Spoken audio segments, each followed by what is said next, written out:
یعنی اب آپ کو اگر ویڈیو میں نظر آ رہا ہے تو ایک چیز ہے، یہاں پر میں ہاتھ پر ہاتھ رکھ کر ایسے جام کر لیتا ہوں، تو اس کو جامد کہہ دیتے ہیں، یعنی یہ جم گیا ہے، یہ پکا ہو گیا ہے۔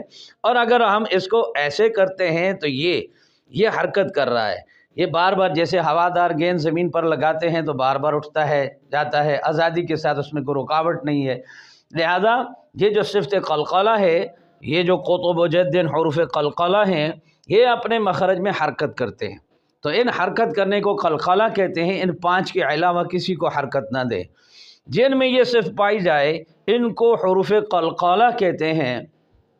مطلب اس صفت کا یہ ہے کہ حالت سکون میں، یعنی یاد رکھیے حرکت میں نہیں، حالت سکون میں، یعنی آپ اگر یہ حرف درمیان میں ہو، مثال اقرأ، اقرأ، قاف ساکن ہے، اس پر جزم ہے۔ اسی طرح قبلی کا با پر جزم ہے، ساکن ہے۔ مجرمون جیم پر سکون ہے، ساکن ہے، جزم ہے۔ اور اسی طرح لقد ارسلنا، لقد ارسلنا دال پر سکون ہے، جزم ہے۔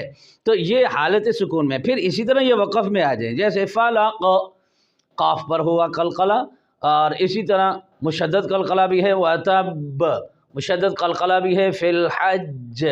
اسی طرح با پر سکون کی حالت میں قلقلہ، مثال کے طور پر وقب، وقب دال پر قل هو اللہ احد اللہ الصمد لم یلد ولم یولد ولم یکن له کفوا احد۔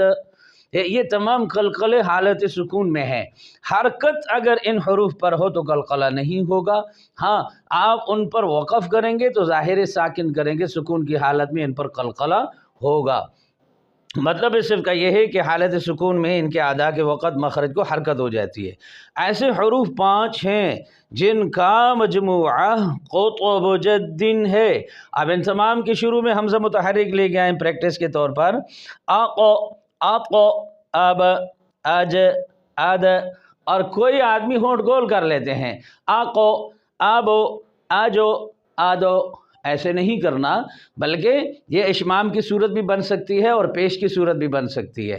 لہذا آپ دیکھو چھوٹی سی حرکت میں بھی کتنی بڑی غلطی ہوتی ہے، جیسے فعلا کیا اس ایک مرد نے، اب حرکت ہم چینج کر دیتے ہیں فعلا، اب یہ معروف کے بجائے مجہول ہو جائے گا، کیا گیا وہ ایک مرد، تو معنی بدل جاتا ہے۔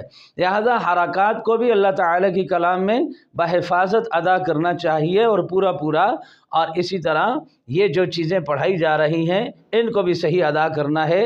مثال کے طور پر آپ صفت صفیر ہے، صاد ہے، صاد میں سین ادا کر لیں۔ مثال ایک بندہ پڑھتا ہے الذی یوسوس فی صدور الناس، صاد اس کو موٹا پڑھنا چاہیے، صفت صفیر سیٹی ادا کرنی چاہیے، لیکن اسی کے برابر جو لفظ ہے صفیر میں سین، تو ایک آدمی پڑھتا ہے الذی یوسوس فی صدور الناس، صدور، اب صدور کے کئی معنی ہیں، ایک معنی بال لٹکانا بھی ہے، تو اب معنی یہ بنتا ہے صدور الناس، صاد کے ساتھ، کہ وہ جو وسوسہ ڈالتا ہے لوگوں کے دلوں میں، اور صاد کی جگہ سین ادا کر دیں تو وہ جو وسوسہ ڈالتا ہے بال لٹکانے میں، معنی کتنا غلط بن جاتا ہے۔ تو لہذا ایک ایک چیز کو بنا سنوار کے نکالنا ہے۔ اگر پڑھنا ہی ہے قرآن کو تو صحیح طور پر پڑھیں، نہیں پڑھنا تو وہ تو الگ مسئلہ ہے، لیکن اگر پڑھنا ہے تو پھر صحیح طریقے سے پڑھیں، میدان میں آئیں، انشاءاللہ ہم آپ کے ساتھ ہیں۔ ہم یہ چیز اسی لیے یہاں پر ادا کر رہے ہیں، بول رہے ہیں، آپ تک پہنچا رہے ہیں۔ جیسا کہ میں نے گلہ کیا کہ عام اگر کوئی ویڈیو ہوتی تو وہ تو آپ حضرات 100 200 لاکھ تک جاتے ہیں، دیکھتے ہیں، لیکن خاص کر اللہ کے کلام کو سیکھنا اور یہ ساری باتیں غور سے سن کر اپنی ذات کی اصلاح کرنا، میں تو تمام وہ چیزیں بتا دیتا ہوں جو آپ مجھ پر سوال کریں تو میں جواب انہی میں دے دیتا ہوں۔ اگر آپ انہی کے مطابق اپنے آپ کو 50 60 70% بھی اپنی ذات کی اصلاح کریں تو یاد رکھ لینا آپ اگر امام ہیں تو باعزت ہیں، اگر آپ مؤذن ہیں تو باعزت ہیں، اگر آپ مدرس ہیں تو باعزت ہیں، اپنے علم میں کچھ نہ کچھ پختہ ہیں، لیکن اگر یہ چیزیں آپ کے پاس نہیں ہیں تو آپ دوسرے کی اصلاح کیسے زبانی رٹے لگوا کے کرو گے؟ لیکن اگر آپ کو اپنی حقیقت کا علم ہے کہ میں نے یہ صاد ذا سین میں کیسے فرق کرنا ہے، کیا چیز ہے جو میں نے بچے پر اس چیز کا آج زور دینا ہے اس کی بنیاد میں تاکہ یہ تناور درخت بن سکے، تو وہ ساری چیزیں ماہر، جسے کہتے ہیں محرر تجوید، تجوید کا ماہر ہونا۔ یہ دیکھو نا، تھانے میں ایک حوالدار ہوتا ہے، ہم اسے محرر کہتے ہیں، یعنی قانون دان، وہ سارے اس کے محتاج ہوتے ہیں، بھئی کیا دفعہ لگنا ہے، تو لہذا ایک مجود جو ہوتا ہے وہ محرر ہوتا ہے، محرر تجوید والمواقفی۔ تو تجوید کا ماہر ہونا یہ بہت بڑی بات ہے، ورنہ آپ معنوی اعتبار سے تو بہت آگے ہیں لیکن لفظی اعتبار سے پیچھے ہیں، تو یہ آپ یقیناً لحن جلی اگر آپ کر رہے ہیں تو اس سے آپ کو بچنا چاہیے۔ لحن خفی میں تو چلو ایک مجود کا انداز ہے، لیکن ہر عاقل بالغ جو ہے وہ لحن جلی سے اپنے آپ کو بچائے، اس حد تک بچائے کہ معنی میں تبدیلی پیدا نہ ہو۔